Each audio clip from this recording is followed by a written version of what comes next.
On se connecte au marché. Vous savez, hier, quand il y a eu cette histoire là de IA chinoise qui est arrivée, je me suis dit, waouh, ça sent pas bon du tout sur Téléperformance.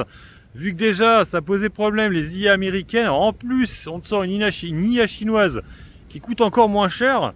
Ça va être cata. Et ce matin, je me dis, j'ai rouvert mon compte, je voyais que c'était vert. J'ai fait, bon, bah, visiblement, ça ne baisse pas. Ça faisait du surplace. Et là, avec l'arrivée des US, en fait, les US ont plutôt acheté Téléperformance. On est à plus de 80 à peu près. Elle fait partie du top 4 des valeurs en hausse au CAC 40. Alors c'est vrai que pourquoi j'avais peur, parce que automatiquement, si tu as en plus une IA qui coûte encore moins cher à produire en Chine, tu te dis bien que ça va poser problème à Téléperformance.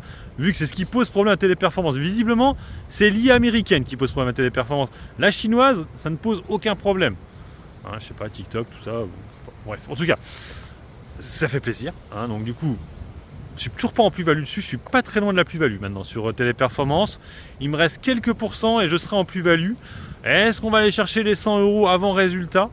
Et peut-être que s'il nous offre un petit dividende en hausse, peut-être que ce serait le bon plan sur le dossier, une belle hausse du dividende pour motiver un peu les investisseurs, ce qui n'avait pas été le cas l'année dernière. Ils ne l'avaient pas rehaussé parce que le chiffre d'affaires, on le sait, il va être en légère hausse, ce qui a été annoncé, malgré ils ont fait une acquisition, en plus un peu l'année dernière. Donc là, de toute façon, sur le premier trimestre, on sera encore en hausse parce qu'ils ont fait l'acquisition. En fait, mais pour moi, c'est pas une hausse. En fait, c'est pas parce que tu achètes des sociétés que ton chiffre d'affaires progresse. C'est juste parce que tu achètes la société. C'est de la croissance externe. Donc bref, on verra. Mais en tout cas, je pense que ce serait le dividende qui pourrait faire que ça monte assez fortement.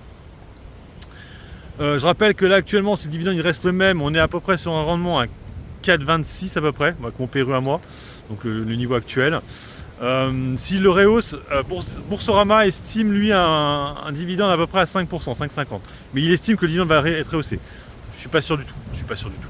Voilà, en tout cas, elle fait plaisir. Autre hausse aussi du jour, mais ça je pense c'est par rapport au résultat de demain. C'est LVMH qui est la plus grosse hausse du CAC 40. On est à 754 €. Alors pour ma part, je ne vais plus alléger maintenant. Je vais laisser comme ça. Bon, je vais peut-être alléger un petit peu trop tôt là, il y a 2-3 jours en arrière, mais c'est pas grave. Je garde mes deux qui restent. Je vais attendre les résultats, on va voir ce que ça va donner. Ça fait quand même 1500 € quand même sur le portefeuille de LVMH. Et en plus j'ai du Kering aussi qui marche pas mal aujourd'hui. C'est vrai que pour le coup, les problèmes qu'il y a eu sur les techs américaines aujourd'hui n'a pas du tout entaché. En fait, ce qui s'est pété la gueule, c'est Schneider, c'est le grand au CAC 40. Mais les valeurs luxe, tranquille. Et vu que j'en ai pas mal, il y a Ferrari quand même qui s'est bien pété la gueule, je sais pas pourquoi. Elle perd 1%.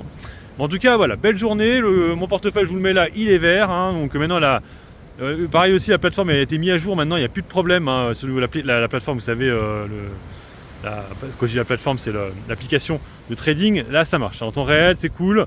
Elle a changé de design, mais ça marche très bien, c'est magnifique. Voilà, sur ce, moi je vous laisse, bon investissement et puis bon trade, ciao ciao.